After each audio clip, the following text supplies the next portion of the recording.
Good evening to all those who are watching this. Welcome to Gatekeepers. I just want to ask you to do three things for me before we get started. One, if you aren't already subscribed, hit that button. While you're at it, walk right over to the like button and click that too. And this is the third thing that's very important. For the next 2 hours, don't blink. Don't look away. Watch the screen.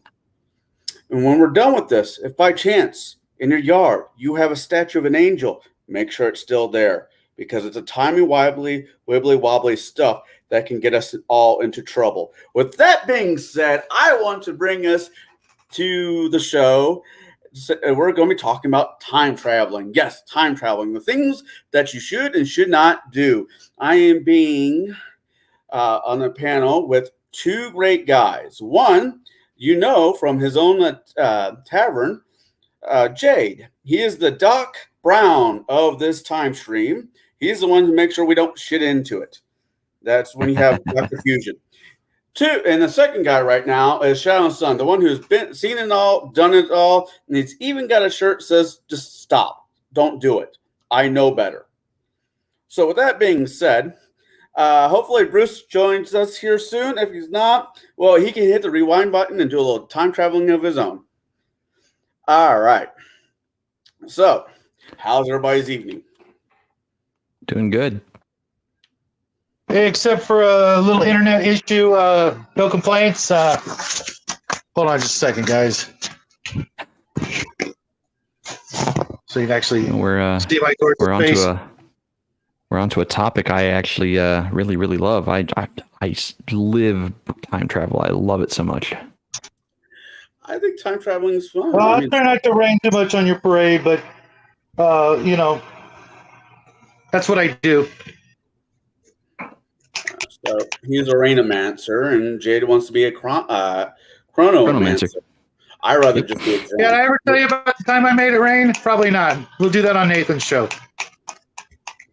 With that being said, like I said, here shortly we should be joined by Bruce, and maybe, just maybe, if Max wants to, he can jump in and tell us how we're all doing this wrong. If not, he'll tell us Friday. So check out the chill stream on Friday, and we'll see how that turns out. All right, so I'm going to go right into this. Let's start the questions. Let's start the madness. Not the madness. All right, we're going quantum leap. That's not time traveling. That's just playing the orchid backwards. I actually like that show. You would. It had Jesus in it. Anyways, well, as everybody's life should. Sure, why not? Everybody needs a good partner in their life.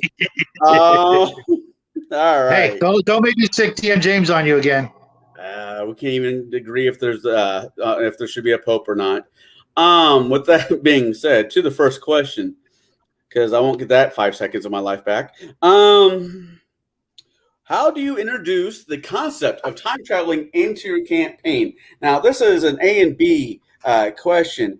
A, where are some benefits of this concept, and what are some of the drawbacks, the pros and cons? Why do you butter your biscuit on that side?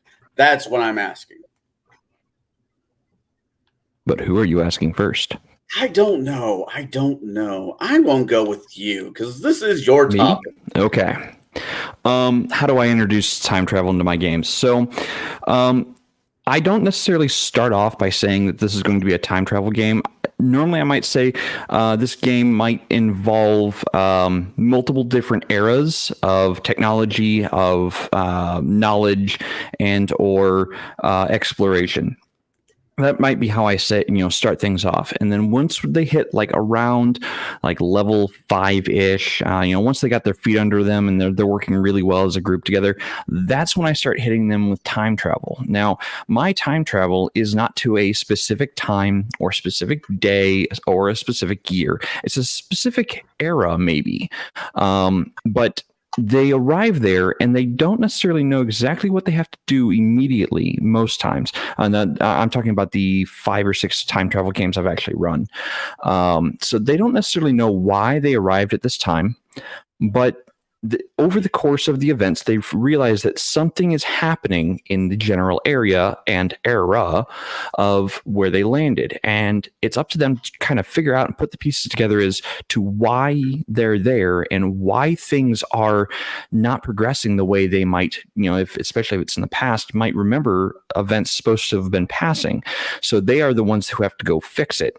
I've also thrown them to the far-flung future, where, once again, they don't exactly know where they arrived, when they arrived, and they don't know exactly what they have to do to get back home.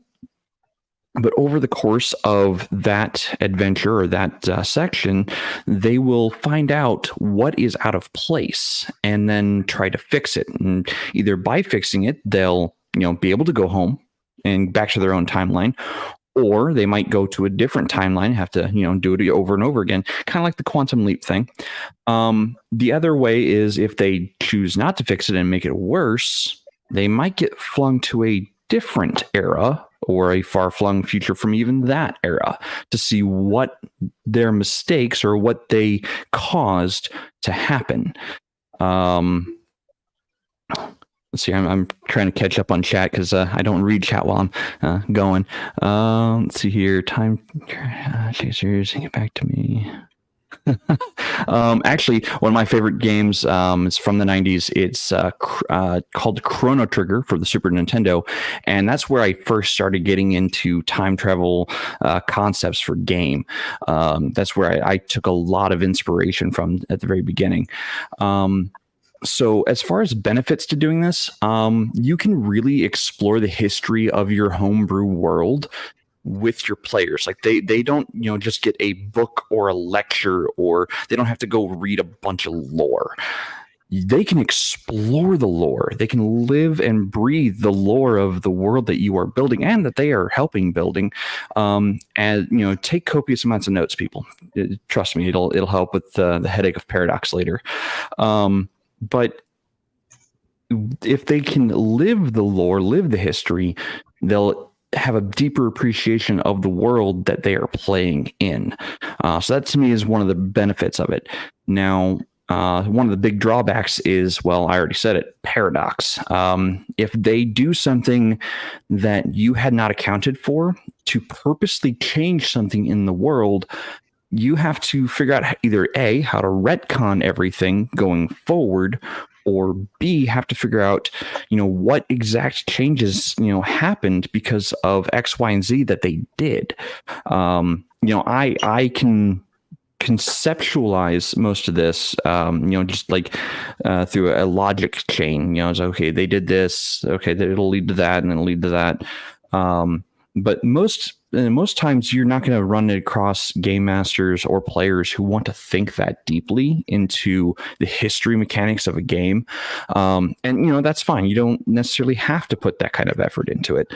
I'm a DM who is going to put that kind of effort into it because, again, I love time travel. But so that's definitely one of the drawbacks is trying to solve paradox problems. There are other ways of doing that, and most of those involve very heavy-handed fixed points in time. You can't. So even though you killed this person that was supposed to be there, someone else stepped up into their place, and now it's just a name change in history. Everything else happened, the same. So anyway, so that's my answer. All right.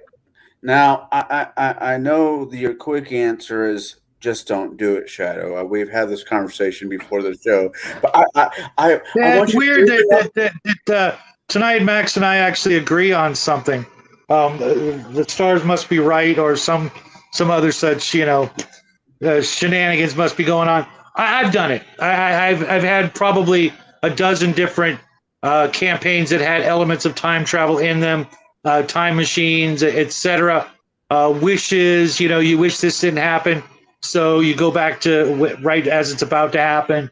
All kinds of different things. For the most part, it really depends on the group of players. If you've got, if you're running a fantasy game, and it's a typical, zero to hero thing, there's probably not a lot of reason for that to come about. And I'm assuming for the most part that we are probably talking mostly about science fiction or games that, for the most part, you have people that are interested in the genre, let's say, and for the most part, one of my favorite lines is to read the room. If you know your players are into it, cool. If not, then don't. But more so than that, it's the absolute tremendous amounts of work you have to do as a GM to write up all the different possibilities from simple acts that are going to occur. If you're gearing them towards stopping an event or making an event happen that didn't, then you have to write out a whole lot of things. If you've ever watched The Flash, was a good example with even though it wasn't really time travel, it was alternate universes. It had that element of time travel in it because things were so different. And in the past, that's the CW version of The Flash, when they were going back to the different versions of Earth. And it for me, it seemed more like as much a time travel as it was a dimension hopping. And like we were talking about earlier, for the most part, if all that's going to happen is they're going to go back and view an instance to see what happened, I usually allow that in some sort of non-corporeal ghost-like form, and it's really nothing more than in-person scrying. But the benefits are obvious. You're going to get something done that can't be done any other way. And if there's an emergency or a situation that warrants that sort of solution, then go for it, have fun. But the potential paperwork on the part of the GM, for me, far outweigh the instances that I'm going to allow that sort of thing. Obviously there are things like slow and haste spells that are minor time travel abilities, and those are pretty common. And you'd be kind of a douchebaggy DM to not allow those, because the Time Lords are going to jump all over you if you're doing that sort of thing. But changing anything, to me, that seems like it's going to get a lot of powers that be involved that absolutely will not allow it. They're just not, they're not going to allow you to screw with their plans that you can't even possibly conceive of, but are there nonetheless. Whether they're gods or actual Time Lords or something like that, it just seems like there's just very little benefit unless you're going to do some sort of actual time travel scenario campaign idea. In the long run, those kind of players are probably going to be, huge fans of the genre, especially Doctor Who, because that's, probably, excuse me, guys, drop something, the most successful big screen or little screen, however you want to look at it, type of time travel story, other than maybe Back to the Future, which was, let's not forget, a comedy. Therefore, it kind of nullifies its validity, in my opinion, for using it as any sort of canon. And unfortunately, like we were talking about earlier, every Doctor Who role-playing game has failed miserably. I have them all. I've tried them all. And, if you're going to do that, you get one Time Lord player and a bunch of other, beta males and females who just want to tag along. That's cool. But, if anybody's going to die, it's going to be one of them. So it never worked out. You were going to say something, Connell? Well, my thought process in the whole Doctor Who is you do it before the Time War, where you get to have everybody gets to be a doctor. Mm-hmm. There was more than, not doctor, but more be a lord. There was at one point hundreds of these bastards. And they're not just one floating around the universe, but that's besides the point. But yeah, I can see the qualm with that, because which player gets to be the Time Lord, and it sucks to be everybody else. Yeah, in an absolute, epic way. Talk about playing favorites. Oh, you were here first. You get to be the Time Lord. Oh, but I didn't want to be the Time Lord. Okay, well, second person in. What about the guy who actually Nobody wanted gets to be the Time Lord? Right. Or nobody, in which case you get to hog all the glory. And, that's one of the cardinal rules is the NPCs are just NPCs. They're not player characters unless you're playing with Shauner, and that's a whole different kettle of fish. The way I would run Doctor Who would actually be more of a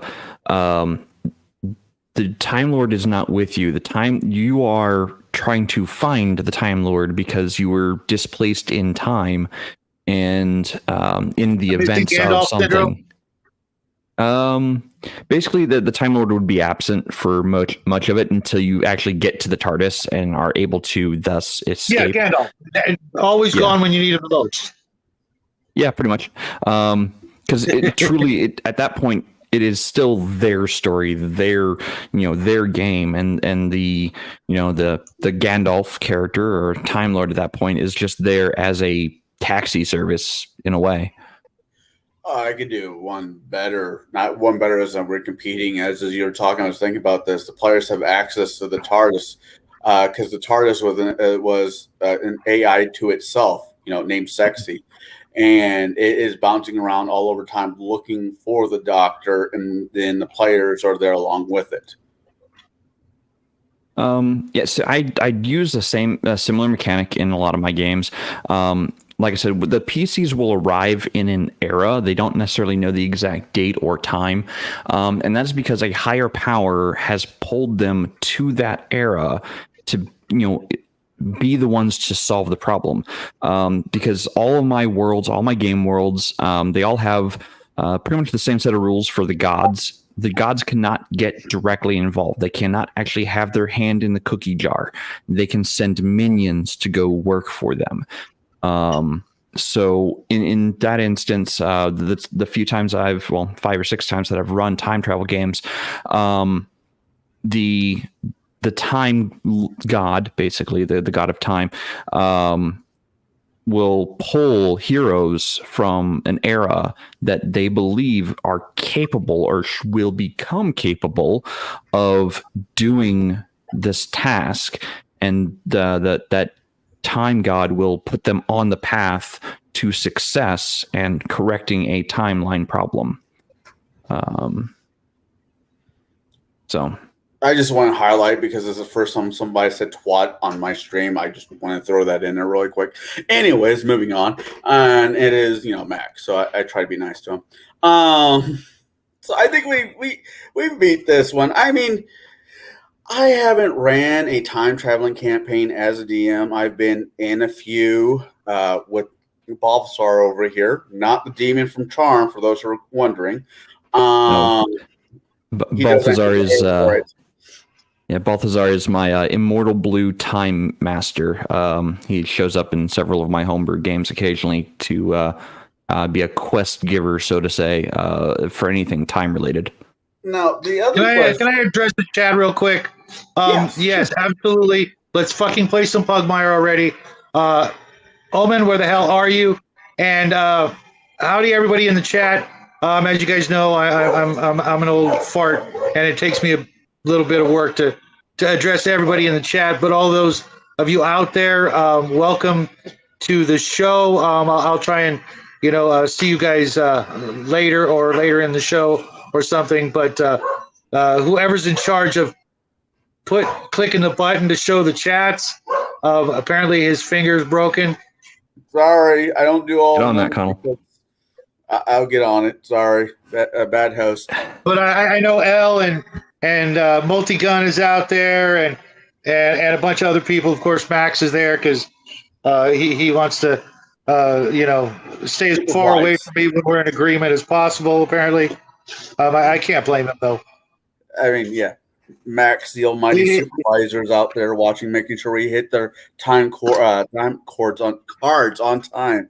Anyways, going into the second. Real quick before we get back, Elle, you may disagree that haste and slow are time magic, but there are a crap load of games that say to the contrary. I'm going by them.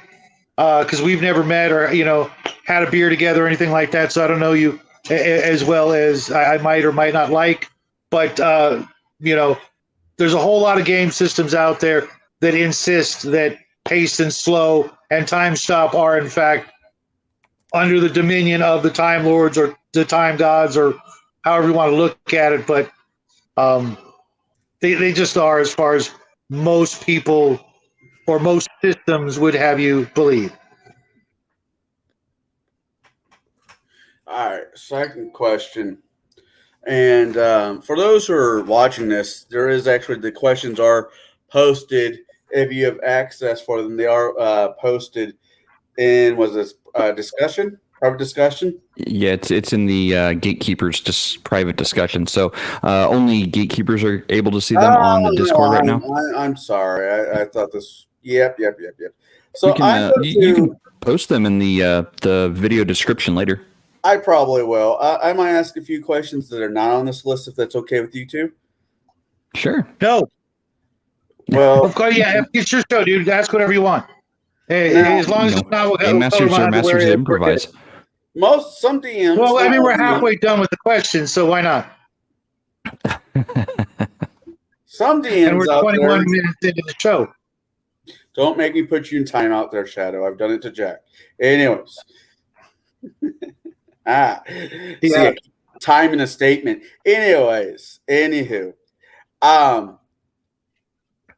we get our influences from different places, it being books that we read, the local I don't want to say politics, but the local the politics through history, the War of the Roses type politics. I'm not talking about the crap that we're dealing with now, but history politics. We get all our ideas from different sources. So the question is, where did time traveling fall in your lap? Was it H.G. Wells, The Time Machine? Was it Quantum Leap in the 80s? Was it any variation of time traveling movies / books or video games that we've had in the last 30 years that said, ooh, that might be interesting to work with?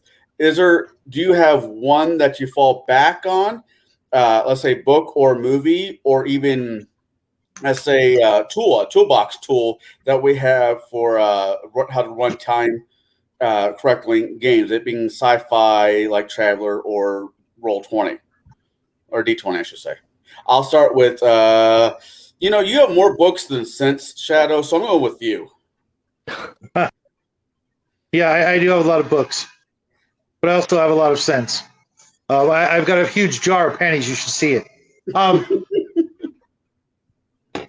Honestly, since I'm older than you guys, it goes back pretty far, at least to the Time Machine, having obviously read that as a kid. But game-wise, my very first introduction to even contemplating that was, no, to be honest, it was Might and Magic, the video game, where Peabody and Sherman were actually part of the game. You remember that, don't you? It was goofy, yep. But it was there, and you did go back in time. And then, I didn't finish the game, unfortunately, because the battery actually died in the cartridge. But that's, old school technology. And now I've got a friend who's literally got, I kid you not, like 6 different copies of that cartridge. He's found out how to replace the battery, etc. But beyond that was the same book that probably Max was introduced, which was Transdimensional Teenage Mutant Ninja Turtles. I got in a lot of books I buy, because that's how I get so many books, is I buy piles of books and then sort out the crap I want and, eBay off the rest of the stuff. So if you guys ever have books you want to get rid of, come to me, because I'll give you a better price than most, and quicker at least, instead of sitting there and waiting years for it to sell on eBay. But Transdimensional Teenage Mutant Ninja Turtles, that book had a lot of things that really intrigued me about using time travel, in addition to Doctor Who and all the other things that I'd seen before that. But that book really summed it up nicely, made it playable to a point. But we're going to get into all the bad aspects, those being the paradoxes and the powers that be. But that's really where I first started contemplating using it at all, was transdimensional. All right, Jade, same question. So I've read H.G. Wells' Time Machine. That's one of my favorite childhood books. Yeah, and I do mean childhood books. I was like maybe 8 or between 6 and 8 when I read it. Was it Classic Illustrated? No, it was not illustrated. It was just text. That's it. So I had to come up with what the time machine looked like in my own imagination. And everyone who's tried to put out a H.G. Wells Time Machine movie or image, it does not match what I've got in my head. So. Yeah, that's beside the point, though. So yeah, I have read H.G. Wells. I already said it. I love the Super Nintendo classic Chrono Trigger from Square Enix, or actually at the time it was just SquareSoft. And that was my first foray into non-literature time travel, and that game inspired me in so many ways. The game came out in like 1994, 1995, something like that. And it inspired me not just, as a dreamer of, time travel and then the love of it, but it also inspired me to get into D&D. It's inspired me to go down those rabbit holes of thought of, if I change this, what is the logical outcome of, this scenario? So that game really spoke to me volumes. Other content, like I love Back to the Future. I really enjoyed those films. I haven't watched them in a long time, but I may be remembering them differently now. But I was only a kid when I watched those. Star Trek has done a lot of time travel over its many different shows. There's been a lot of media or a lot of film and television that has dealt with time travel, and I've watched a lot of it.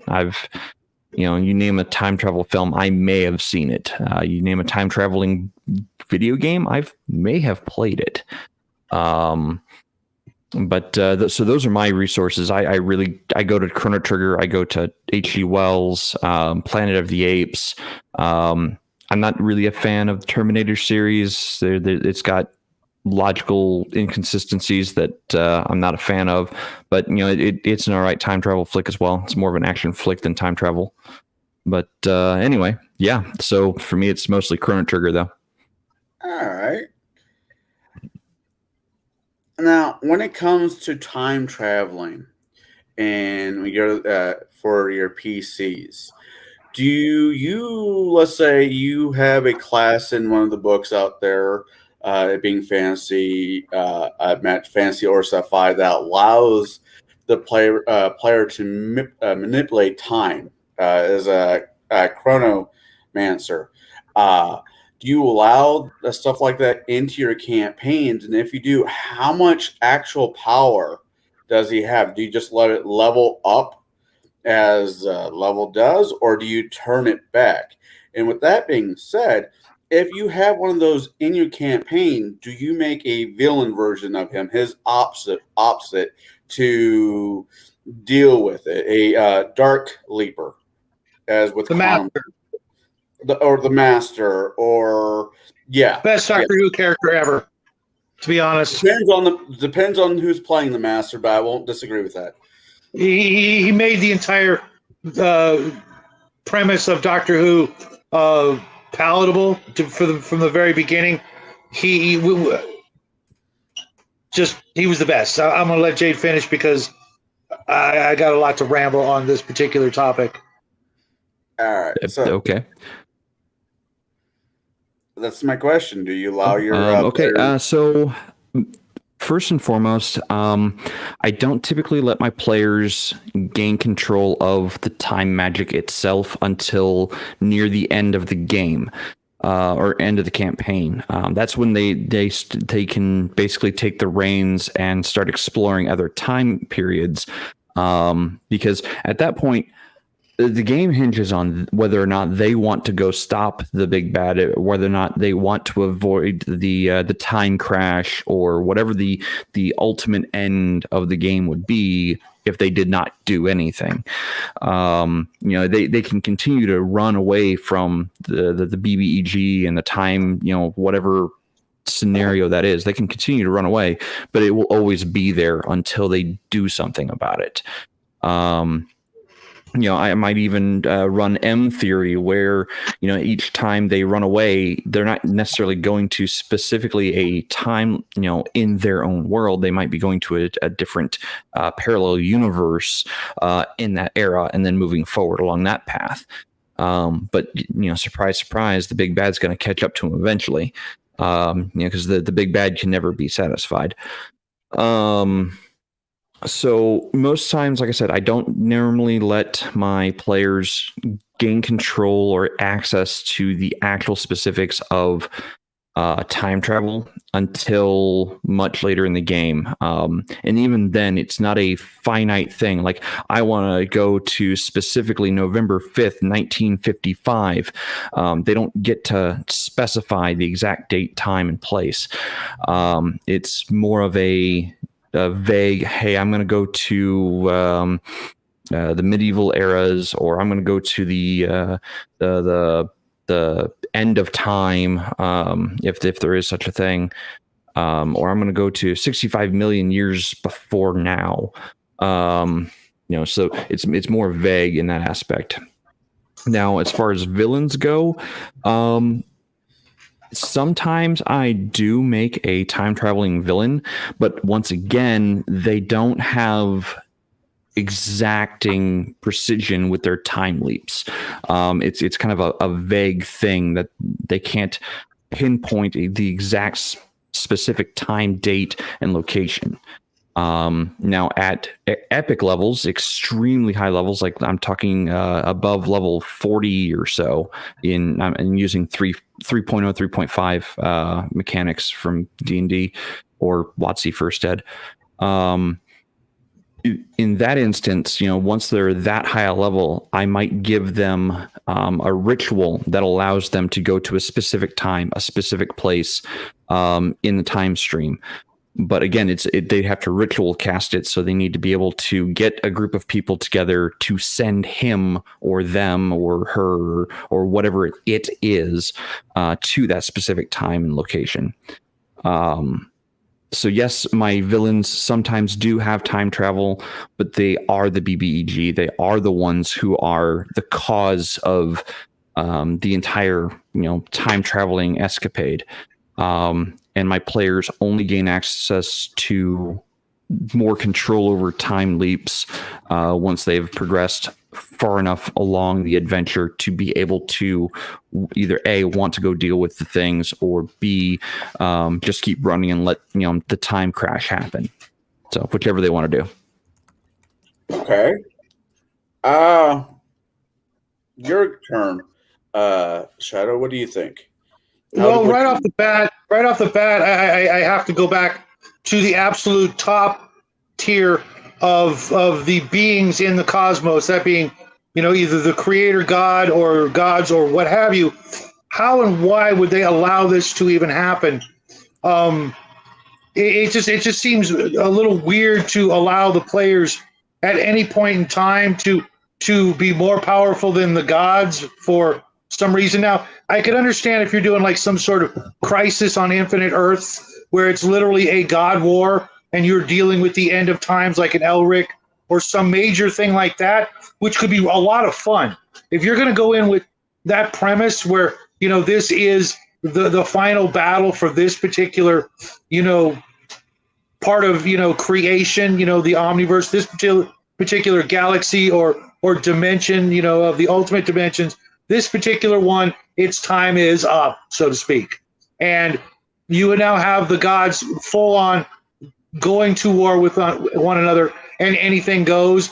And that means even time, maybe the forces of good decide to, hold back, the ravages of time by allowing some mortals to get involved and do their bidding to stop or, prolong or maybe even speed up the end of this particular dimension's lifespan. Otherwise, it just seems a little too far fetched for the players at any level other than on their way to divine ascending. If you're going to do that sort of thing in your campaign, and the players are actually seeking out the whole divine ascension thing, then I can see them having a little bit more agency, a little bit more power in respect to actual time travel. But unless you're doing something like that, it would seem that the Time Lords or the gods or something like that would just step in right away and just go, you're done, you're dust. You are meddling in the ultimate powers of creation. The very fabric of the entire dimension's stability hangs in the balance, and you're going to fuck with it? I don't think so. So, the first example sounds like a lot of fun. I've done 2 campaigns like that. One was actually called the God Wars, and one was something different. But otherwise, it seems you're just putting too much power or potential power in the hands of a bunch of, your friends. And, if you trust them and you have that really long session 0 and you go, look, you're not going to be doing this kind of crap, but you can do this kind of crap. Let's see where it goes. But I'm going to have to step in as a DM and as the Time Lords or whatever you want to call them if you guys step out of line, because obviously, if suddenly, you're attempting a power grab of a certain magnitude, all of the gods are just going to go simultaneously lightning bolt your ass out of existence. Now, I'd like to caveat on that. Okay, go for it. So, you can absolutely do that method where if they attempt to try and travel, they just dissolve into nothingness. That is absolutely a plausible mechanic. I think it has to start with the ground rules that you lay out for the game itself. Like, you can say, time travel is commonplace and history is often altered by the significant and insignificant actions of time travelers. Or you can say time travel is possible, but historical moments or momentum prevents major changes in the flow of time. But don't those changes require pre-events ad infinitum to where making a fixed point in time is almost preventing any other sort of things from happening? Well, to do that, you would have to change. Let's take, for example, the Battle of the Bulge. It's a historical event. To prevent the Battle of the Bulge, you would have to disseminate information on such a scale that would be hereto impossible or nigh on impossible to disseminate that information accurately and quickly to prevent such a battle from taking place. Now, would a group of 5... As a mere mortal, yes. Would it be possible for the players of a group of 5 or 6 individuals to be able to prevent the Battle of the Bulge? I'm going to say no. And the reason for that is, again, they would have to either A, already be in the timeline, months or weeks in advance with the correct knowledge to be able to influence and, put in place all of the requisite information to the forces at play to prevent such a battle from taking place. So the momentum of history would be working against them in a lot of ways. Now, can they make minor? Wouldn't the idea if you move one grain of sand that has billions of untold consequences be the same thing? You can't, if you change even one thing, you're turning it into a new dimension. So it just seems like it would pretty much be kind of impossible. As far as the butterfly effect goes, I'm going to say yes. There is such thing as the butterfly effect. You can change things on greater scales by making 1 or 2 minor changes here and there, but not necessarily in such a large scale. For example, I'm using the Battle of the Bulge again. You would have to disseminate information on such a scale. If you only landed in the time stream like 3 days before the Battle of the Bulge was to take place, it's too late. You can't do anything. it's already in motion.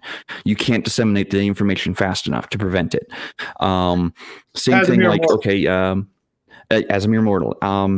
Now I'm going to use, actually, I'm going to use, Umbrella Academy. They went back in time. Spoilers for season 2 if anyone hasn't seen it, or read the graphic novel. I think last one I watched was season 2, but I'm not. I was going to watch it again, but maybe not. They go back to 1963, and it's literally days before the Kennedy assassination. And one of them had been there for years, and he's been trying to stop it, since he got there, because he figured out when it was, and he knew when it was going to happen. But everybody thought he was insane, so the timeline, the momentum of history was working against him at that point. So he could not actually succeed in stopping the assassination. There's multiple ways of handling the momentum of history that's already in motion. You would have to go back even years before that to even attempt to stop something that grand or that big. So anyway, back to you, Connell. Oh, hold on. Omen, no. JFK killed JFK. Catch up on your Red Dwarf, and you'll see how it really went down. No. Red Dwarf. No. Everybody's missing the point. JFK shot first. Anyways, moving on. I'm just going to go through these really quick. Umbrella Academy. Now, Hey, Multi. there was something I was going to say. Nice to meet you, Space Tuber. This is our first time, I believe. This just leads into the next question. For those who end up reading the questions, I will post them. I'm not going to ask these in order because I'm just following the way that the conversation is going. And since we are talking about fixed points in history, it being the Battle of the Bulge, every time time traveling gets brought up, there's always going back in time and baby Hitler. And, what kind of consequences would that bring? So, with that being said, the next question is, will your game have fixed points in history? I know that's a Doctor Who reference, but I really like the concept. Certain things just can't be changed. Like Jade said, there's just too much oomph behind it that it just won't happen.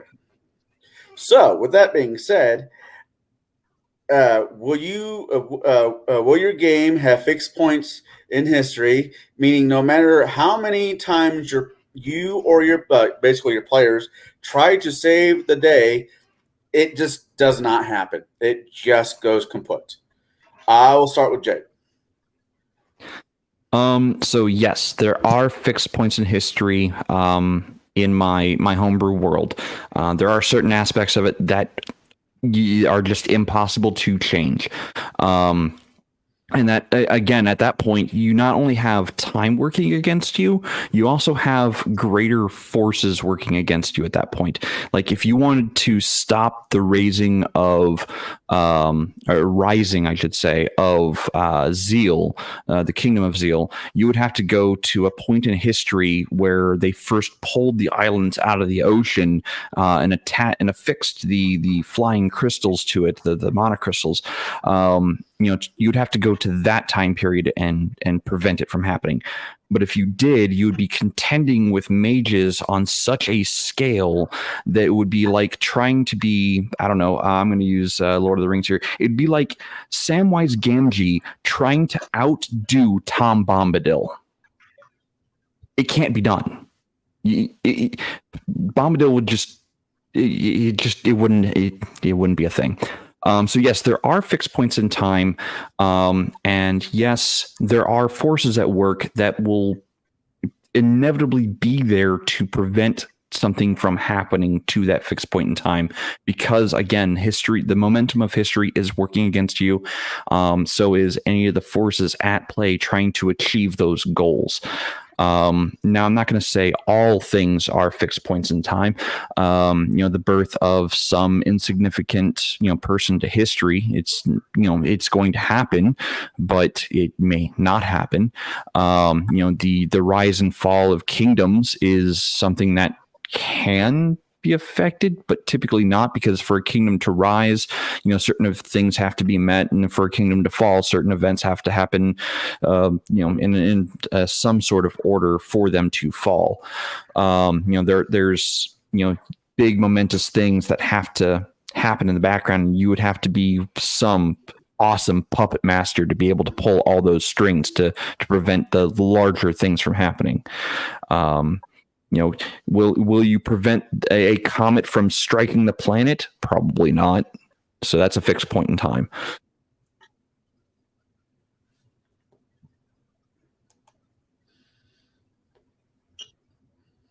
Shadow? Now that we're getting all our Hitler comments, I'm sorry, just reading some of the comments. Okay, hey, I got. For me, it's either one of two things: either they're all fixed, or none of them are fixed. If they're all fixed, who the hell do the players think they are, thinking that they're going to go back and change time to their whim? They're not gods, and just the mere thought and idea of doing so puts them pretty high up there on the ego scale. That makes them think that they have the right to do something so absolutely, potentially fucking with the plans of the gods who've been around for millennia, waiting for these things, doing these things, and now these puny little mortals are going to come in and go, well, I want it this way, I want it this way, I want it my way. Poof, gone. Or absolutely none of these events matter, because as soon as you change one, you're in a completely different timeline, and the timeline you were in, well, those gods are just going to go, that never happened, and he's off in some other dimension, thinking he's in his own time stream, living out his or her particular fantasy, and now he's the problem of the gods of that particular dimension. It depends on your overall view of cosmology and how your dimensions work, whether or not you are going to allow this, or whether or not everything in the universe is going to gang up on them and go, no, we had other plans, you are nothing, get the fuck out of the way. You're freaking throwing a wrench into all of our plans by changing this one little grain of sand event because you wanted it your way. Sorry, it's not Burger King. It depends on your overall view of the cosmology. If you're okay with it, that's cool. Okay, because every time travel story, like someone said, the players always try to do something that's going to benefit themselves personally. And, who wouldn't? A time travel device falls in my backyard fully functional. Yeah, there's probably some things I'm going to want to change. Not in my past, but probably actually in my future. I want to make sure shit happens a certain way because it isn't written yet. Therefore, I can hedge my bet. But going back in time, God knows what I'm going to accidentally erase, because that's potentially what you would be doing. You could become a bigger mass murderer than baby Hitler by making an event happen or not happen, and suddenly all those people never got born. So it really depends on your cosmology and how you're going to put things together.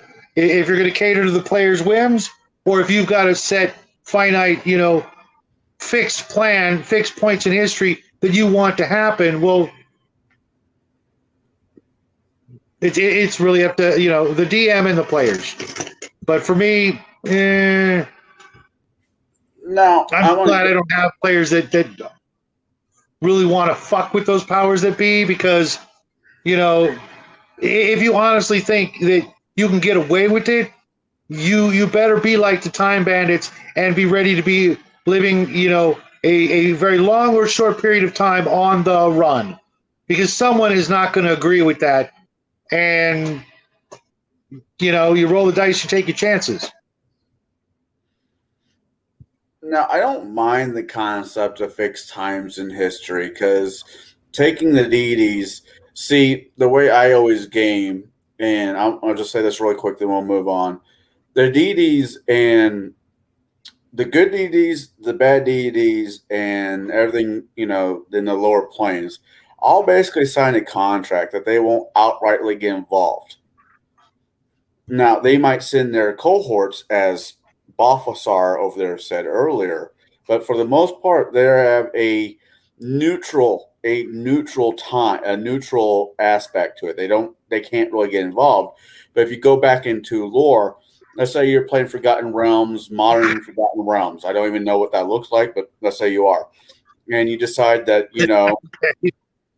you want to go back to the time of troubles where all the deities got kicked out of their celestial thrones and were basically forced back into the material realm.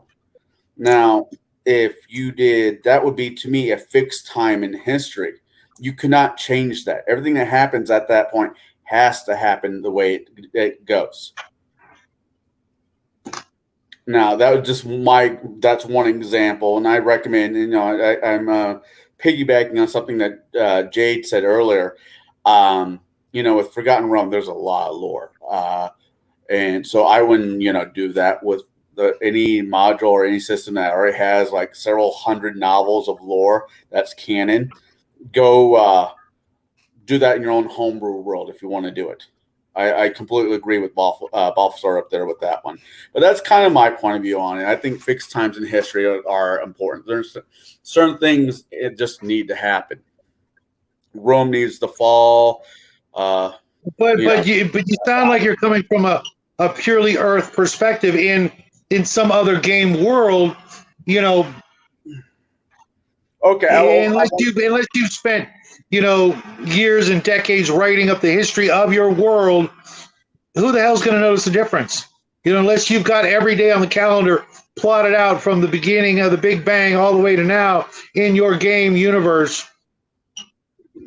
Does it really matter? I mean, you can go, okay, certain things, because if I wrote them down, they're fixed. You know what I mean? But otherwise, you're talking, smoke in the wind. Who the hell knows your world better than you? And does anybody actually give a flying fuck? Probably not. Your players, tune out all of your monologues and all of your, info dumps. They really do. Trust me. The shorter, the better. And I can't tell you how many times I've been in a situation where the players didn't even know the name of the town they were in an hour after they got there. Okay? They just don't fucking care. They just want to go from the next adventure thing to the next adventure thing these days.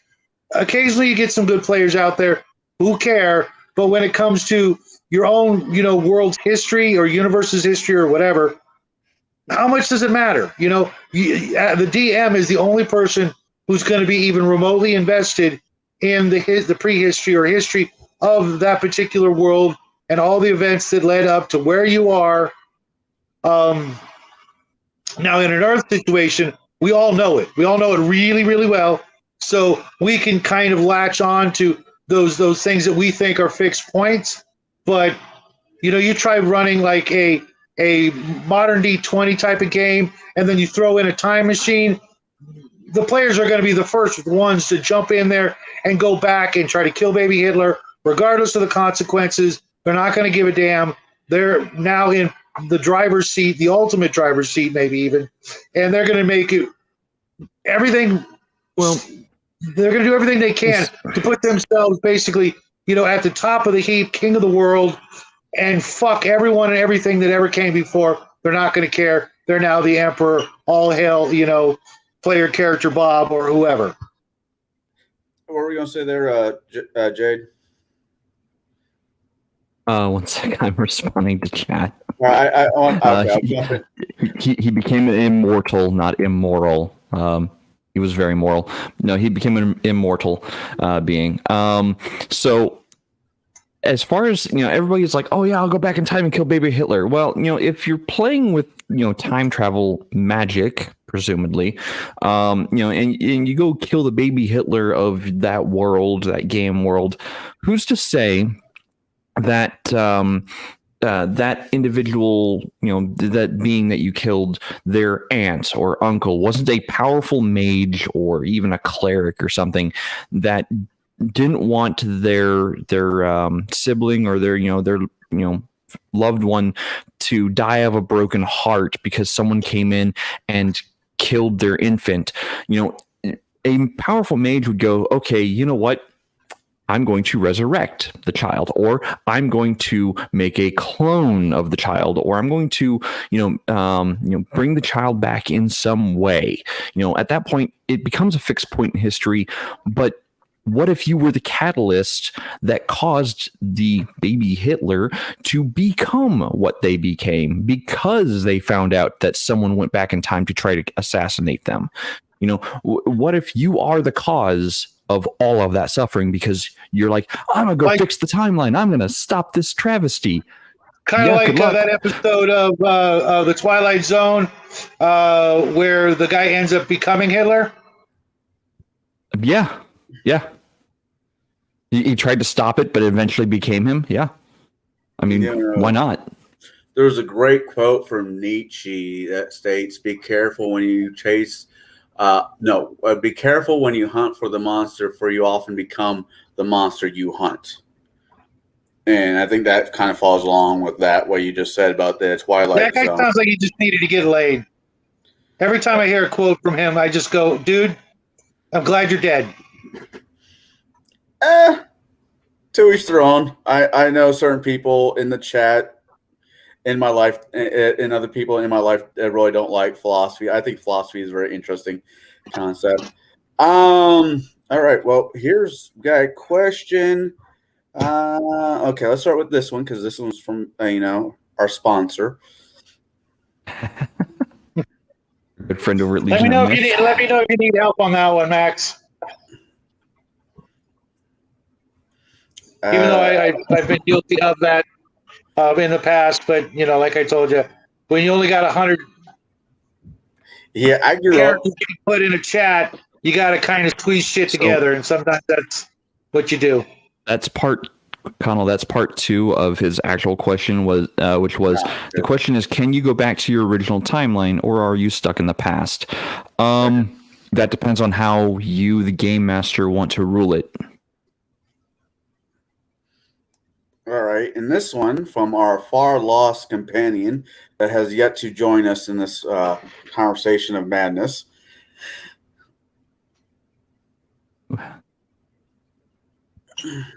Hold on, reading. It keeps moving on me. Where were you last night, Bruce? You missed it. It was a lot of fun. I don't think I've seen Venture Brothers. Oh, dear God. I don't think I've seen Venture Brothers. Probably not. Seriously? I mean, I know of it, but it's never really gone to my radar. It is a grown-up version of Johnny Quest, to be fair. Would you say that's a fair statement? Okay.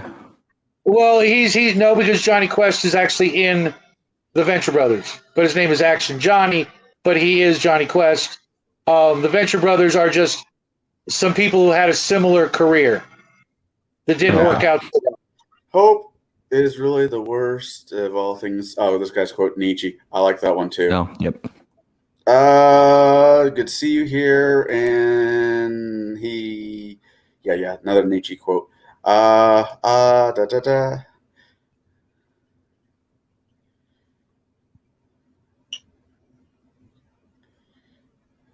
Yeah, I haven't seen Venture Brothers. I mean, it just hasn't made it onto my radar yet. It's just one of those things. It will save your life. So many things, so little time to do them in. That's the benefit of time traveling. You get to watch all the shows before they were shows. I'm too busy for that shit. All right, let's move along. I asked that question. Okay, let's go to, since we bring up deities and the things like that, where or what is the source that allows the players to time traveling? It being from a deity of time travel, chronomancy, or it being a little box by yay big, you're pushing a couple of beep bop boop pull. It's a slot machine of what the fucks. How would you handle that in your campaign? I'll start with Shadow. I think I kind of covered this before. Unless you're a hardcore atheist and you hate the concept of gods, in which case why are you even playing this game?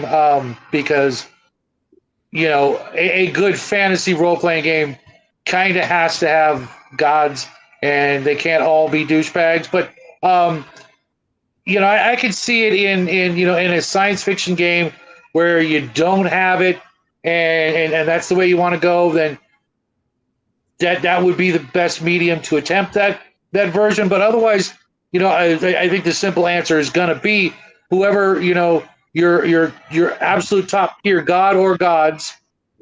That's it. That's the being. Or you could say that it's just an element of existence. There has to be time for there to be anything else for it to exist in this particular dimension that you're working with. But I'm always going to go with gods or God. Even in my science fiction games, people still use those expressions. They still have those beliefs. In all of the best science fiction, it's still kind of a thing. Maybe you don't see God or see any obvious divine intervention, but people are still going to say thank God when they make it out alive. So for me, it's going to basically be some form of the creator or creators of the dimension that you're all playing around in, because I can't really see any other way around it. Now, if you're just talking about like a specific device or magic item, again, that would be really campaign specific, and to each their own. If you want to run a time travel ring or potion or spell, okay, cool. I think the actual MacGuffin is really secondary to the powers that allow it to work. Yeah, that could be a perfect example, Al. Personally, I don't, as much as I like Spelljammer, I run it very differently. I don't have the crystal spheres. I have it actual just outer space, and the magic that allows you to fly is the same magic that keeps you from decompressing and becoming, a frozen corpsicle or a whole bunch of frozen meat out in space. It's the same magic. It makes a bubble. If the necklace of adaptation can allow you to live in deep space without a vacuum suit for a week, why can't you make it bigger, wrap it around a ship, there's a bubble, you fly into space and go from planet to planet. This whole crystal sphere nonsense was just a way to completely do the most complicated way of silly ass space travel possible. Your ship just floats up and goes into space, and it spell jams. Okay, why you need these crystal spheres around each little area? Just personally, I think drugs were involved. I think drugs are always involved when it comes to creating stuff, but that's just me. Caffeine. I mean, I work Pure on water, caffeine. I guess. I don't know. If that's a drug, then we're all in trouble. Breathing is a drug that we're all addicted to. All right.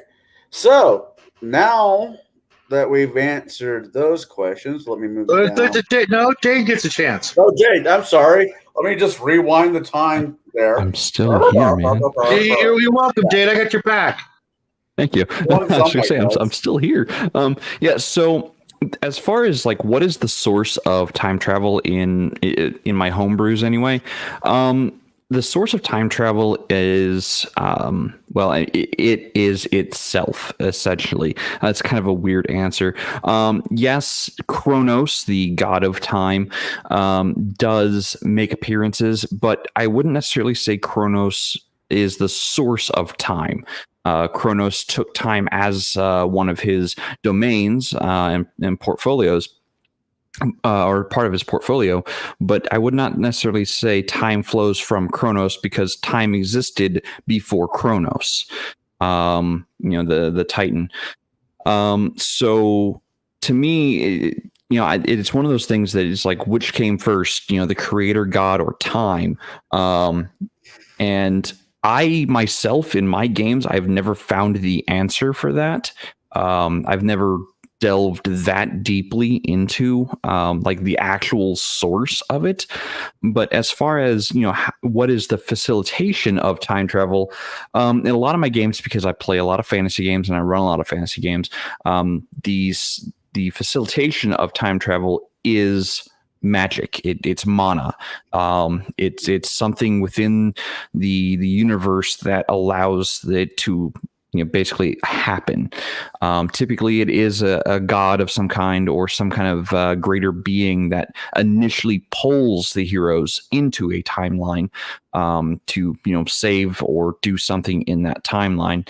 I have used technological means of time travel, but I found that was the very first time travel game I ran, and I found that it gave the players too much power over time immediately, so I never did that again.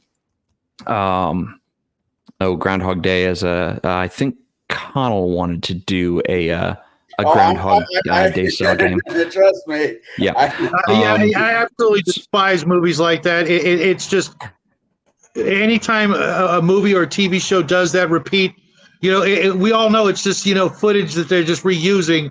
What do they think, we're stupid? You guys ran out of ideas. It's like the end of a season show where they do a recap, like they did that horrible episode of Next Generation where Riker was in a coma reliving clips from previous episodes. It's like, fuck you, I'll just come back next week when you have a real idea. Oh, and real quick, Jade. Yeah. Where the fuck? You see that on my hand? Yeah. You know what that is, right?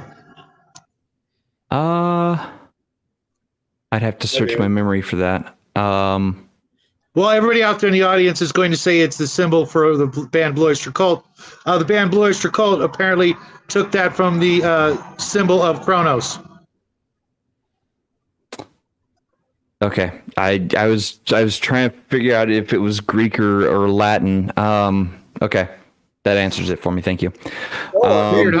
Season. If I was Nathan, what would I say? Quantum. Thank you. Or if you watch Supernatural, that symbol was brought on one of the episodes in season 2 or season 3. It was season 1. I can't remember what they used. Season 1, Hell Out. That's right. Yeah. Because it was based on the Blue Oyster Cult. Okay. Yeah. So, like I said, as far as like the facilitation of time travel, I mostly do magic because the PCs don't have control over it immediately. Eventually, they might find technology that allows them to travel through time, but again, that's more late campaign than early campaign. And your campaign is normally run into the double digits. Yeah, 20, 30, 40, I think there was a game that, now that I've gone back through my memories, there was a game that ended at like 67 or 70 or something like that. It was pretty insane. I remember that campaign. That was not, you weren't in that game. That was I'm thinking of a different DM. You were in the campaign that went that high, but it was a different DM. You're right. Yeah. You're right. So I am okay. When it comes to the Groundhog Day, Groundhog Day concept in campaigns, I'm guilty of this. The murdering hobo. I'm trying to move away from that concept as I've become an older gamer, where I will hobble my characters so they're not as strong as they could be, like in Bruce's campaign. But I had an idea how to somewhat curve. Fucking shots fired, man. We're playing Saturday, right? There's nothing against Bruce. I hobbled my own character to not be a murdering hobo. That's on me. That's not on DM. That's on me. But I had this thought processing where the players go and do everything everything they think that they should do, and they go kill the big bad. So they kill the big bad, but they're not aware that he had a time bomb or a time spell or ritual, whatever, go off. And I was originally thinking chunking them all the way back to level 1, which would probably have a lot of people rage quitting. But Baron G-Rock had a good thought processing where he said, just chuck them back like 3 or 4 days back, where they have to redo everything again until they get it right. Because if they just go in and murder everything, they're going to miss this, and it is going to restart. And maybe have the bad guy know that his spell went off, so he has to change his plans a little bit. Just trying to curbing the murdering hobo thought. I think time traveling could be a tool to teach that other than just break somebody's game. But that's just me. I mean, I could be wrong. I mean, yes, you can use it as a anti-murder hobo technique where, if they keep murder hoboing their way through the events, they just keep resetting. Either A, you're going to get a lot of players who are just like, you know what, I've had enough, I'm leaving, goodbye. And then you also have the ones who would go, okay, so what are we doing wrong? Please give it to me in no uncertain terms. You'll have both of those, but I think that's a little heavy-handed to be doing that. Let me put it this way. I don't think I would ever run a Groundhog's Day or Edge of Tomorrow style game, because again, there's a lot of heavy-handedness as the game master that I would have to do, and I have a feeling that my players would get up and leave the table if they could not progress past a certain part because they just weren't getting it. I don't know, it feels a little railroady to me. You might be right. I think there'd be better ways to teach that lesson, maybe, or just flat out, okay, game's over. Look, guys, from now on, all the monsters have 1 hit point. Let's role play. Yeah, I agree. I agree with both of them. Like I said, it's just a concept I've been working not with. necessarily that drastic. No, but it is a truth when it comes to a DM. The monsters only have as many hit points as you want them to have. Mm-hmm. So if that's their soul, okay, great. You guys are great at combat. Cool. You will never find another challenge again. Because you've built your character to the point that nothing on the planet has ever thought of doing what you just did. Congratulations. Everybody fears you, and you can never have another friend. You know? No, I see what you're saying. I mean, if you really wanted to do the Groundhog's Day mechanic, there are ways you could probably do it. And honestly, I would not set their level back at 1. I would probably instead do this. I would let them progress, and they would only be for like 1 or 2 sessions maybe, and they would only ever gain 1 level out of the entirety of it at most. But they get all the way up to a certain point, and it resets. And they get an idea of why it reset. Like there's something nagging in the back of their mind that basically tells them that, or gives them a clue as to what went wrong and why. And the next time they try to do it, they would then have that knowledge, not just from the last day of events, but they would also have the knowledge that, hey, this is what went wrong. This is what we need to fix. And every time they, quote, fail, unquote, they get more information, a bigger piece of the clue as to why it happened that way. Or that they were focused on the wrong thing. Right. No, yeah. Like I said, I don't know. I technically don't exactly have any groups I'm running for that I could pull this thought processing off.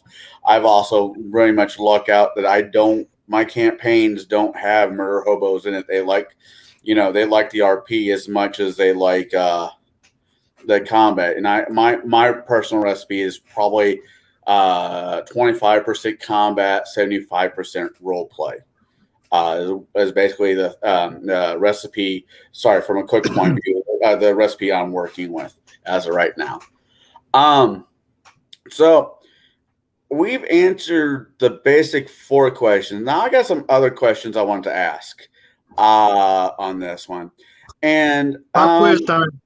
not so much pop quiz, just points of views. More, this is all points of views, but first one is: do you think time traveling has a place in fantasy? Maybe it should just be that one thing that just does not exist in fantasy. It should stay in sci-fi. Maybe it has, like I said, it just has no place. Fantasy and sci-fi not necessarily be two different things, but in some way they are two different things. Now I'll start with Jake. Oh, me? Okay. Does time travel have a place in fantasy? I say yes. Because again, I love time travel. I love that genre of thinking and gameplay. So yeah, to me, time travel does have a place in fantasy. If you are willing to handle it carefully as a game master and not allow them to bamboozle their way through time and fuck up literally everything. If the bard wants to be the reason for half everything's, okay, that haha, thanks for playing the stereotypical bard, whatever. But like I said, you don't allow them to control the time jumps. You control the time jumps. You are the game master. All right, Shadow. Fantasy, not so much. I'm a much bigger fan of alternate dimensions and things like that, whether they be the outer planes or alternate realities. I think for the most part, you can kind of get more bang for your buck.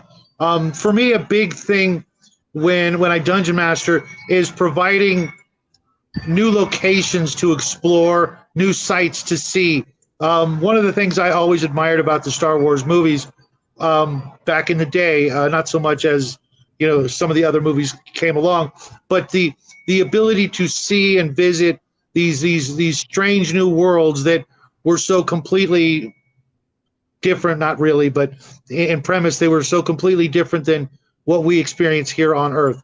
To go to a completely ice world or jungle world or lava world or something like that, to boldly go where no man has gone before, that sort of thing, to see these new sights and things like that. And you can get that out of a time travel, because you went to back in time, or you changed time, and now everything looks different because Rome was never a thing, so you're never going to have that kind of architecture style and those kinds of things.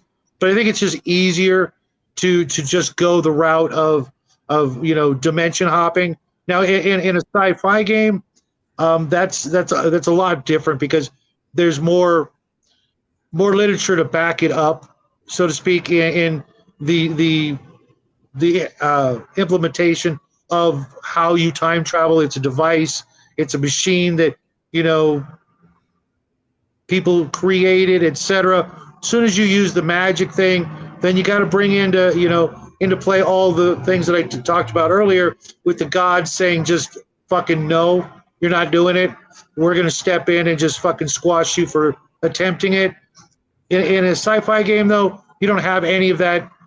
So go for it, and if you want to, each time they change something, they are in another dimension or in another part of the time stream, because otherwise you've got so much record keeping and details to work out pretty much on the fly, because you unless you're psychic and you know what they're going to do before they do it, suddenly they make this decision and set the Wayback Machine for this particular time, and you weren't ready for it. You got to really work your ass off to catch up with what they're expecting, unless you just quantum they're where they're going to go. They wanted to go here, but you're going, but something happened and now you're here instead. You can pre-plan all that ahead of time, but then their time travel is really just a new spin on the railroad, instead of the typical you're going straight ahead and keep your arms and hands inside the vehicle at all times kind of thing. It's a lot of work. I'm pretty good at improvising, but that just sounds like a whole lot of improvising that, you know, I might just not be up for the challenge. Okay. If Bruce does show back, I will ask him the same question when I he was gets really back. hoping to see him eat an entire ham. I would have paid good money. I'd have paid good money for that. I know Max would have been out of here, like a bat out of hell. But he could have just muted it, and we could all laugh and then clip it and show it later all over the internet. He'd get a freaking million views. Watching a grown man eat a ham in a minute. As much as I want to see Wario, the bad guy Mario, eat a ham, I think I'll pass. How do I feel about staking them back with dinosaurs? I don't technically have a problem with that. I think that would be one of the best things they could ever decide to do. I mean, of all the things you could see, who would want to go back, the land of the lost and see that epic, Triceratops T-Rex battle, in full color right there with your bag of popcorn. Everything else seems kind of tame in comparison. That's maybe it's because I saw Jurassic. Maybe it's because I saw Jurassic Park. I just don't want to deal with dinosaurs. I mean, even at level 8 or 9, a T-Rex is going to wreck your shit.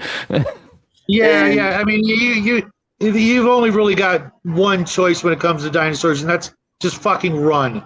There's nothing to be gained unless you're playing that Monster Hunter game, where you need the bones and the horns and shit. You just fucking run. The same goes with just about any giant monster of that lack of intellect and lack of value. If you really need the XP for the kill and you're playing, AD&D or something like that, where, it's worth it, just fucking run, I mean, I might give the players extra XP if I put out a raptor and they don't say, look, it's a velociraptor when really it's a Utah raptor. I might give them extra XP just for knowing the damn difference. But other than that, yeah, no, I don't do dinosaurs. Dinosaurs, I have nothing against dinosaurs. They're just not my bag for, fantasy. I can see it in sci-fi. I can see dinosaurs being a sci-fi, You get another M-class planet out there that's basically on the same track as Earth. It's just, you're further, that planet, your planet's further along than that one is. Okay. Next one I want to ask is, speaking of sci-fi, do you think sci-fi time traveling is just overused? It is a drum that gets beat way too hard, way too often. I'll start with Shadow.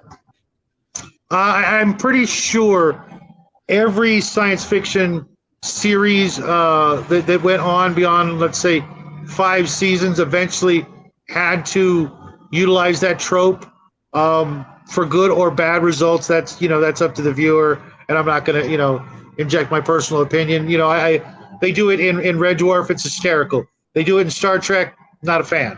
Your mileage may vary and will vary. If you're into it, cool. But for me, I guess it really depends. I suppose it can be done well,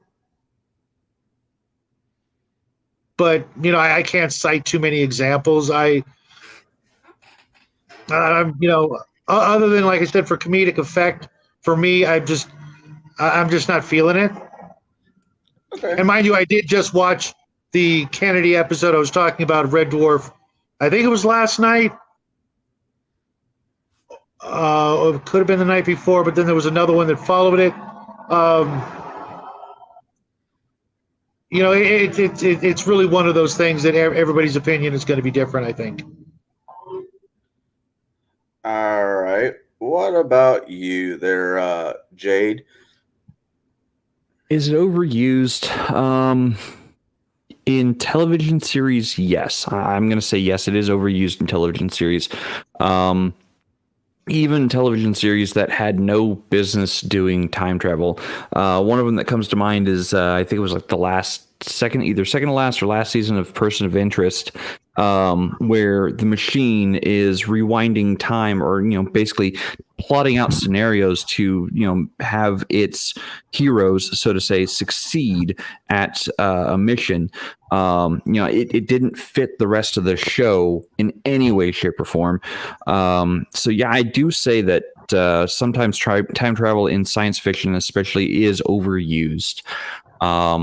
However, if it is done tastefully and done with care, I would say yes, it can be used, and it can actually be really good.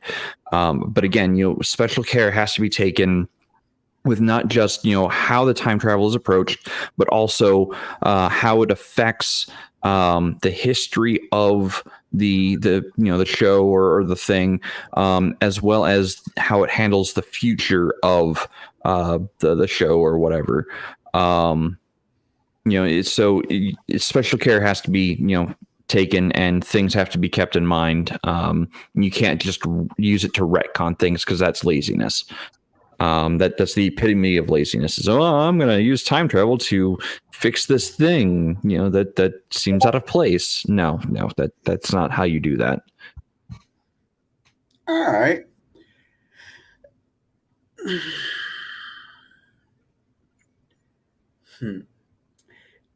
We kind of already answered this question roundaboutly in multiple different ways. The question I have is, if you use time traveling, how so, and is there any limits? We've more or less answered that in multiple different directions. And I want to say I'm going to bypass that question only because, like I said, we've answered it, and I think we've answered it. I would agree. There should be limits to time travel, but you, the game master, have to set those limits if you're going to run time travel. All right. Yeah, and I think definitely in a session zero kind of thing, if you're even thinking about it, you should really, set some serious foundations for it before you even get started. Because, quite honestly, the players may be completely, ambivalent to the entire concept. They don't actually care. If you actually have some players that love it, want to do it, can't wait, cool. But if not, you might want to wait till you get those players. What's happening, Bruce? Is it Saturday yet? It is. Yeah, I'm waiting, man. I got 2 more miserable days, and then I can fucking roll. Oh, I'm so happy. Now I'm going to hit the rewind button. No, you don't. Go back a few minutes. Don't do that. You're gonna fuck up everything. I will not. I've Jade here. Don't cause a paradox. Yeah, I got Jade here, and I'm not.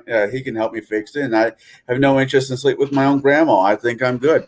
Your grandma's kind of cute, though. I mean, look at those photos from like the 1950s.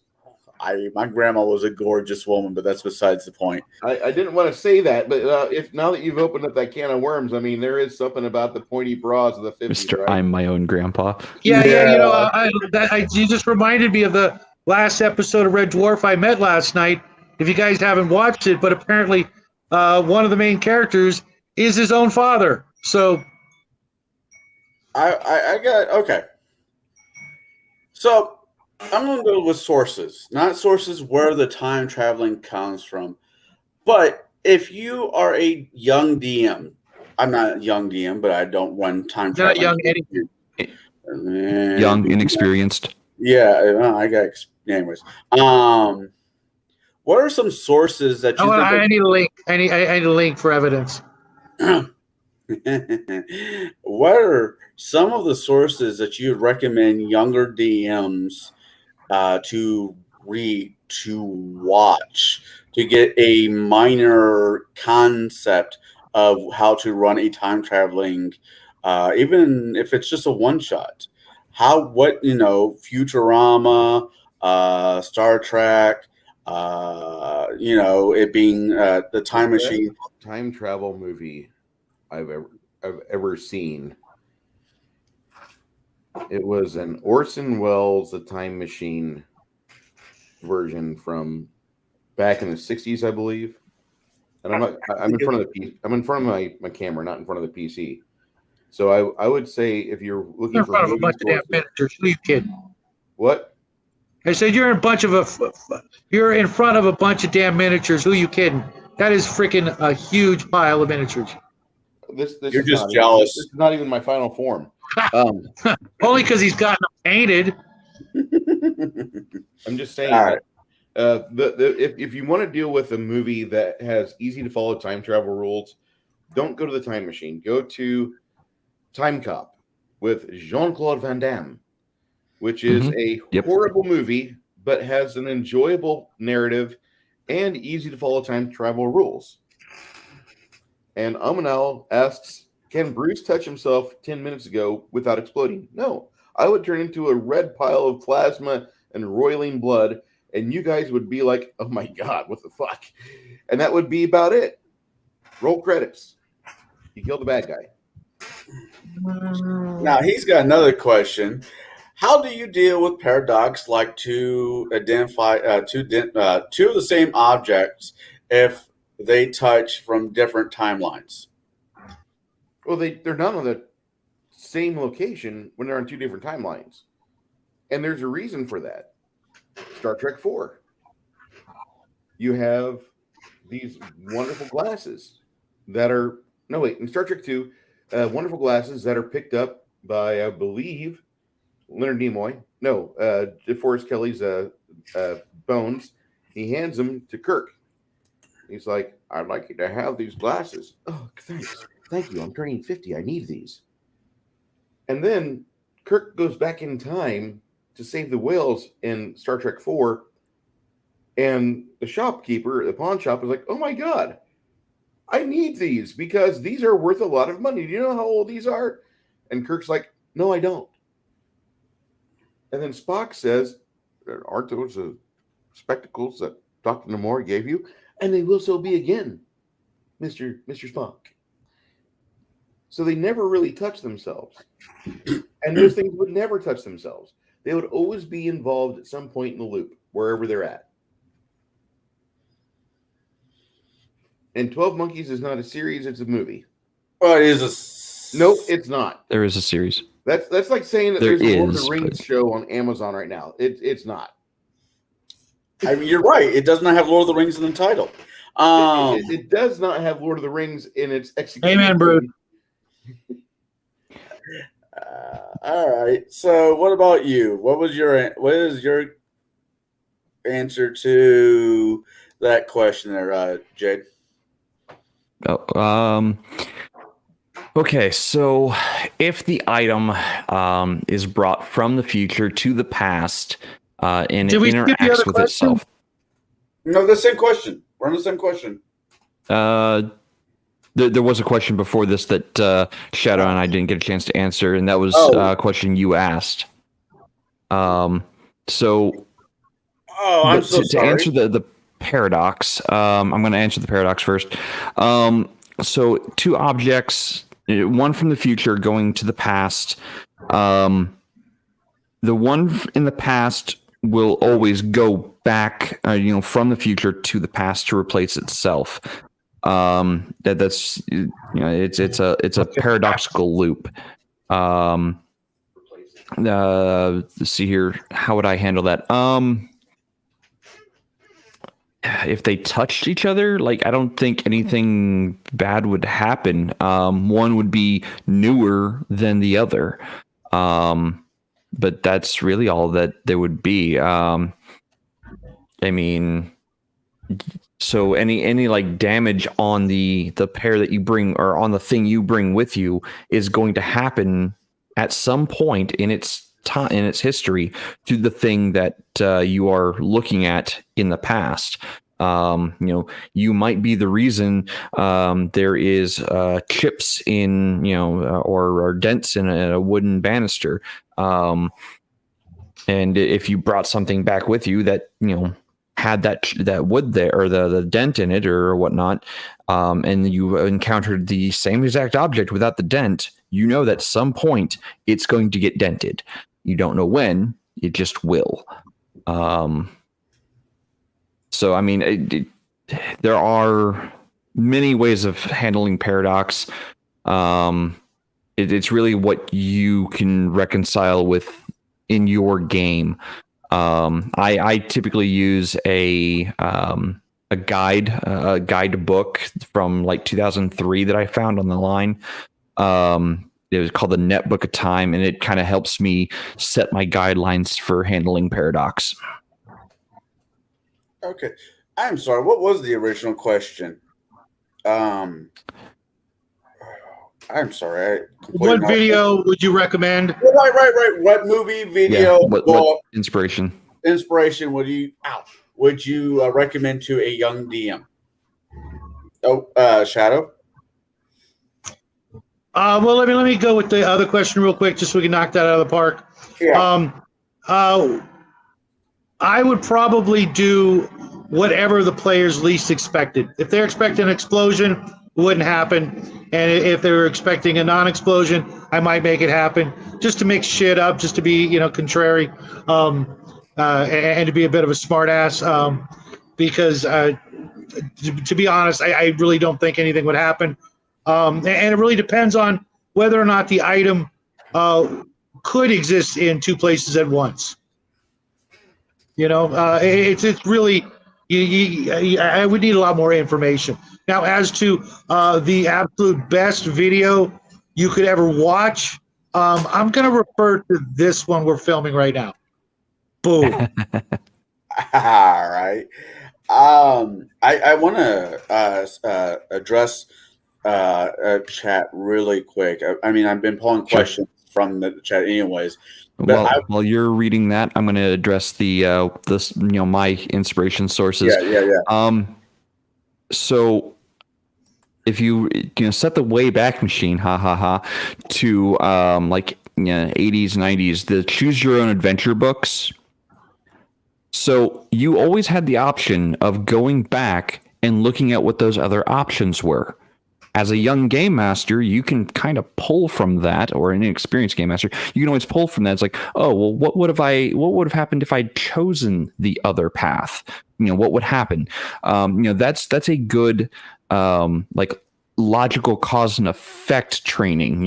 If my players choose this path, these are the results. If my players choose this path, these are those results.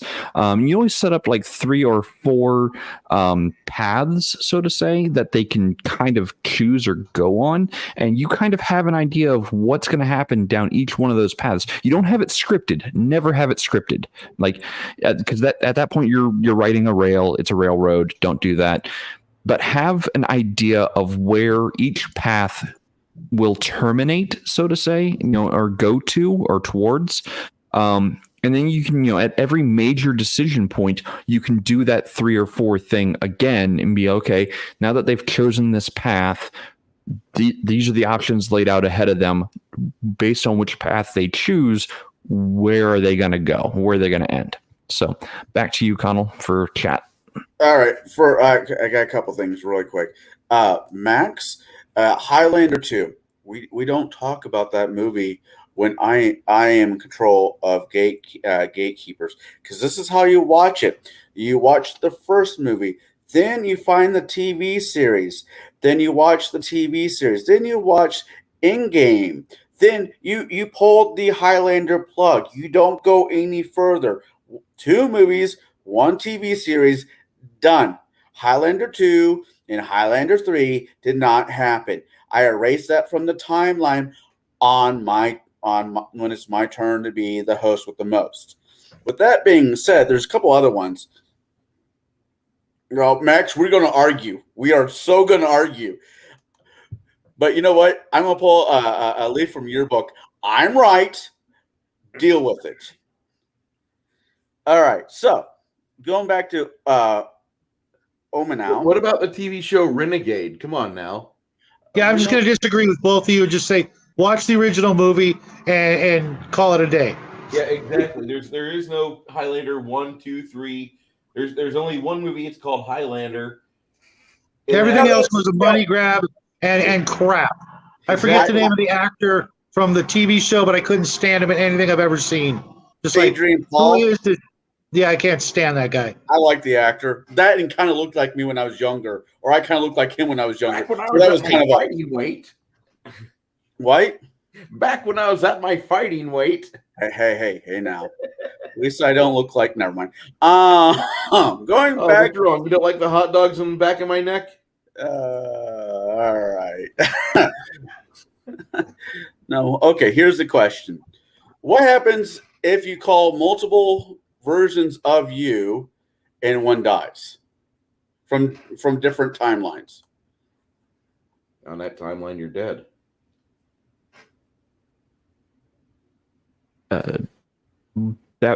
That makes the assumption that you're playing with M theory, where the multiple timelines can exist or can coexist at the same time along different paths, thus creating multiple different universes in which you can pull from.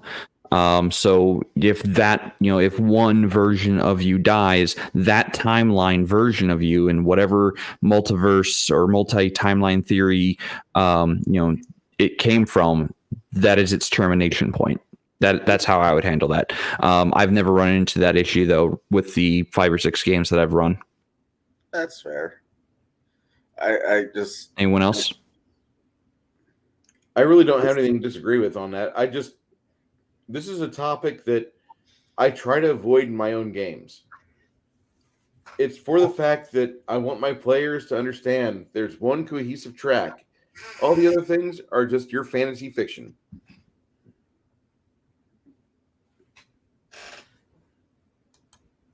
all right.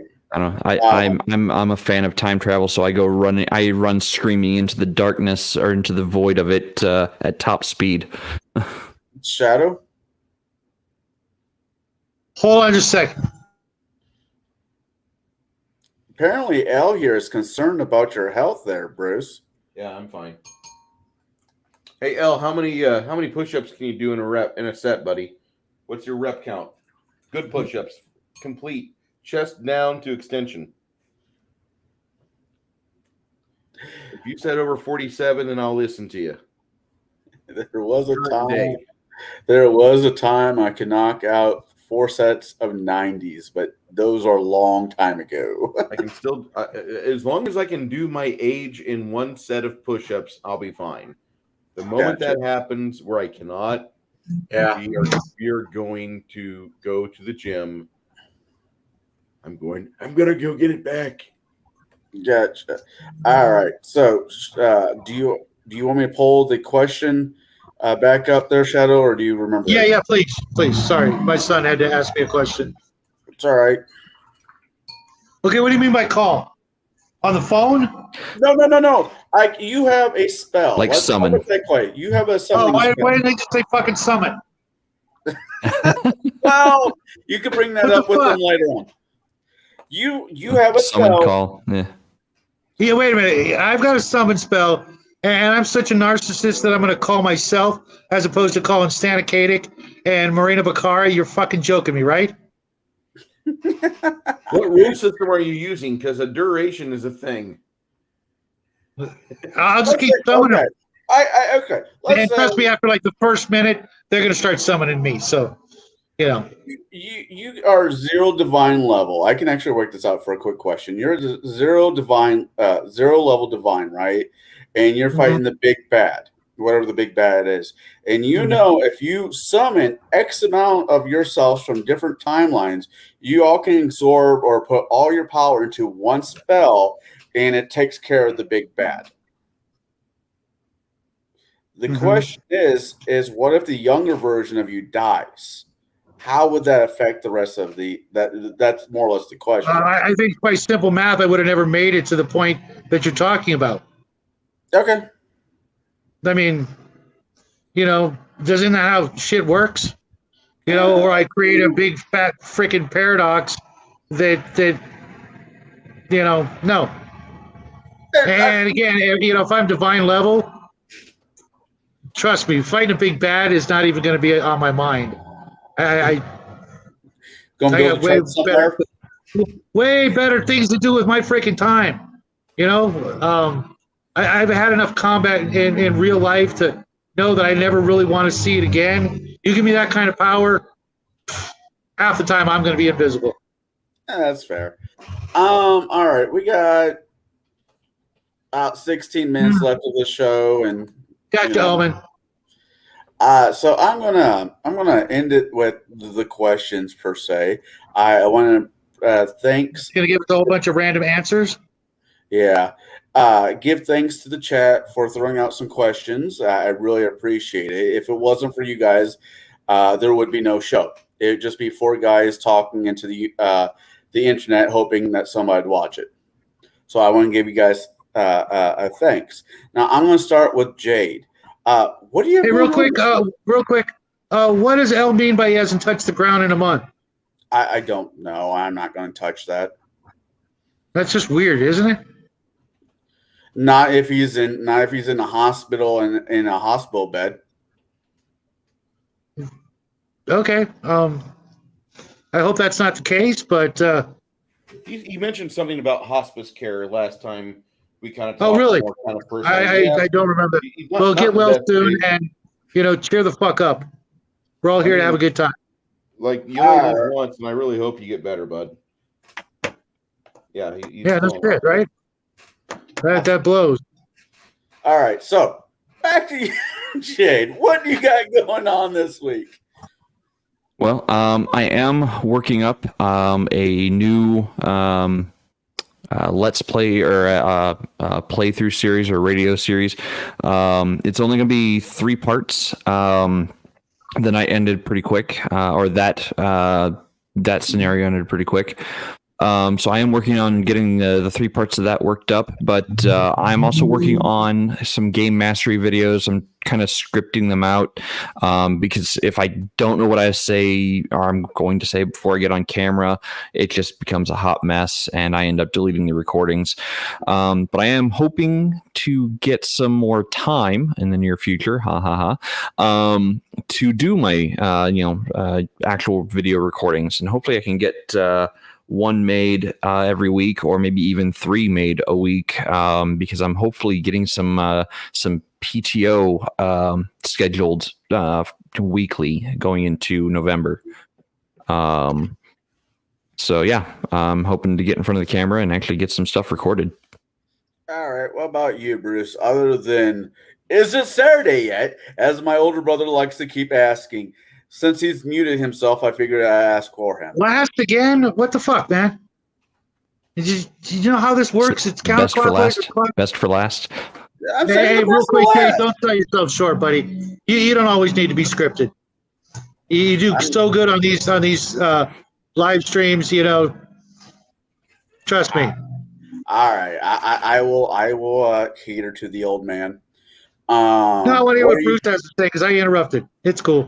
I was just fucking with you guys. This is why I drink. All right, Bruce, what are you doing this week? There's going to be something kind of special popping up tomorrow night. I don't know what we're going to be talking about in the chat, but fuck, I mean, we're going to be talking about the tools we use, which, I mean, I guess we could go over like the various tools I use, and the fact that I'm trying to wonder as to why StreamYards is not using my IPVO 4K camera anymore. It won't work. It works on Discord. It works on other services just fine, but StreamYard, no, it's torpedoed. So whatever. So I'm using my old Logitech 1080p one, which is just as good as any other camera, but Legion of Myth is like, I know what tool I use. Yeah, I would hope so, Mr. Blue Pill. And that's mainly just a reference to your age, fucker. Because you're older than me. So I'm just saying that, like, the tools we use, and I'm going to talk about paints and primers, various pieces, scrubs to get your brushes clean. Because for me, the presentation of the game is just as important as the game itself. I do like miniatures. I don't know what you guys are going to talk about, but Saturday, I'm going to get you guys up to speed as to what's happened since you decided we're going to go to Bart's Gate. And you guys went to town, and you're not really talking about going back to where the war's at because you're like, oh, we don't have to worry about the Ukraine-Russian war anymore. No, we got to talk about that. We got to talk about players. Turn around, head back to where the action is, to where your Yeah, experience. why would we do otherwise? We got our break. We got our little vacation. Let's get back to, what we were, meant to do. I hope the rest of the party feels the same way you do, Shadow. I really do, because my biggest problem in my games is the players get this thing called teleport, and then they can never stick around long enough for like them to step on something before it becomes a real issue. Instead, they teleport out somewhere. I gotta go train. I gotta go do this. I gotta go craft. I gotta do this. I gotta go recruit my next helper. And then like 3 bad guys pop out of a portal and just like start to gang rape what the players were trying to pacify for the past 4 months. And they get back. What happened? Oh, you guys teleported away. I mean, what do you think was going to happen? You left a war zone. Anyway, so that'll be Saturday. And I hope you guys enjoy the game I have planned for Saturday. I'm sure we will. If you guys have a mind with old adventures still fresh upon the memory banks, you might even recognize what's going to be going on. Maybe. All right. So I What have to about break you? out all my fucking modules and start reading, buddy. All right. Legion of Myth says blue pill is good for the heart. Don't knock it till you've tried it. And then L says something like, Bruce, hope is a lie the government and religious spew about when all's lost. You can't eat it or drink it or keep warm with it. Yeah, you know what, though? You can say the right thing to the right person and get a $5 super chat. And that, my friend, will get you a Dairy Queen milkshake. All right. So that's what you got going on, Bruce. What about you, Shadow? What do you got going on this next coming week? Everything. Haven't you watched my videos? I've got almost a video every night. Last night's was a lot of fun. We're going to start doing more of those just to ease up our stress levels and the addiction to the live stream is strong within the Shadow family household. So we're going to keep doing that. But tomorrow, depending on how things work out, we might or might not have a craft video. Then Friday, I'll be doing a review of the Unearthed Arcana. Even though the old geek just did one, he wants to hear my take on it, so I'm going to do that.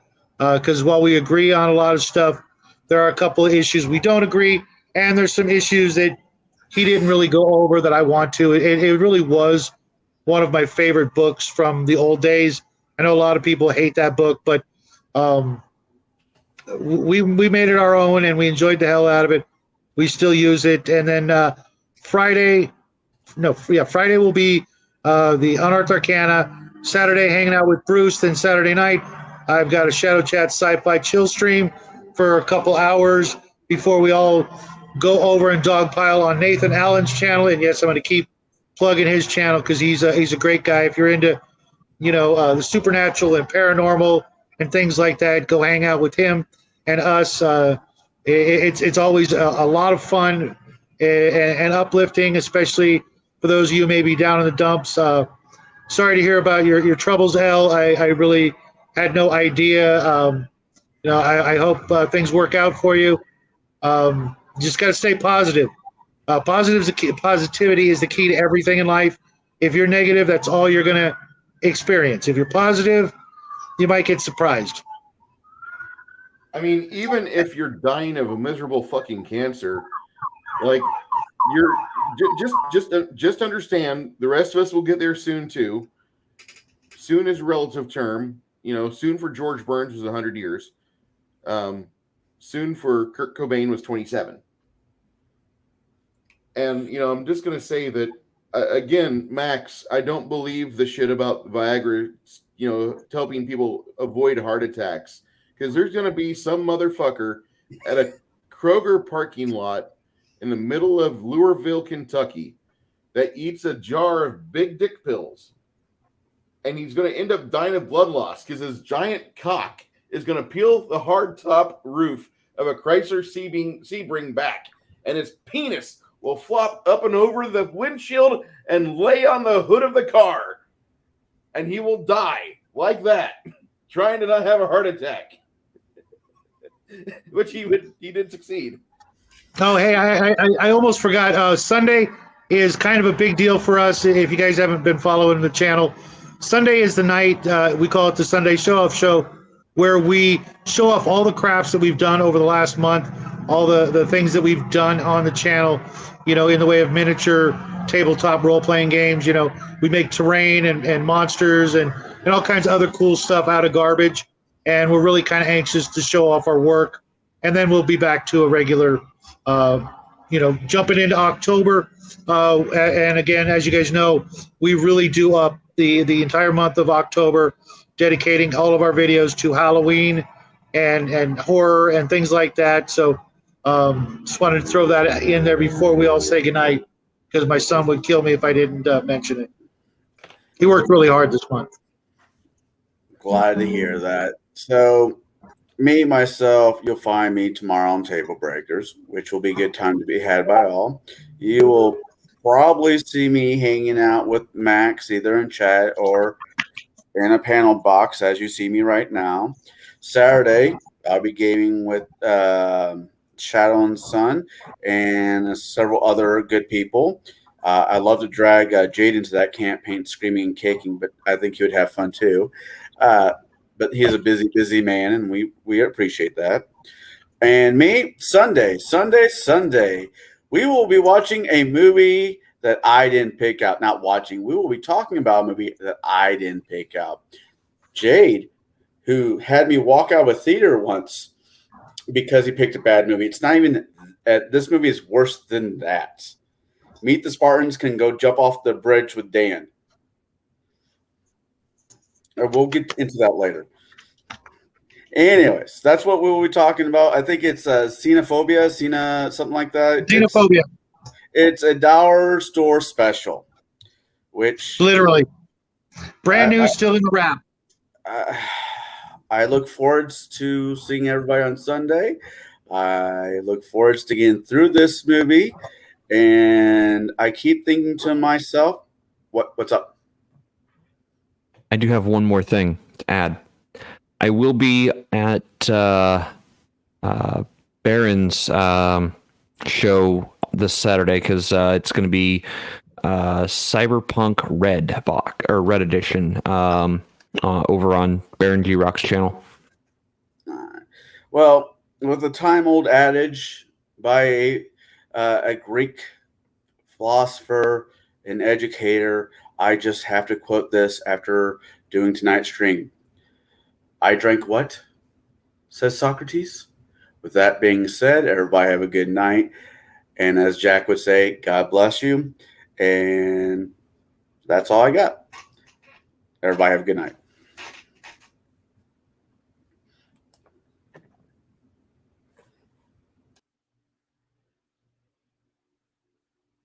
Did he just there's a pro streamer moment. Go ahead. Oh, damn, he is on fire tonight.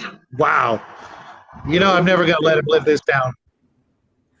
He'll be fine. Yep. I had a shadow moment. Kiss my ass. Yep. Yeah.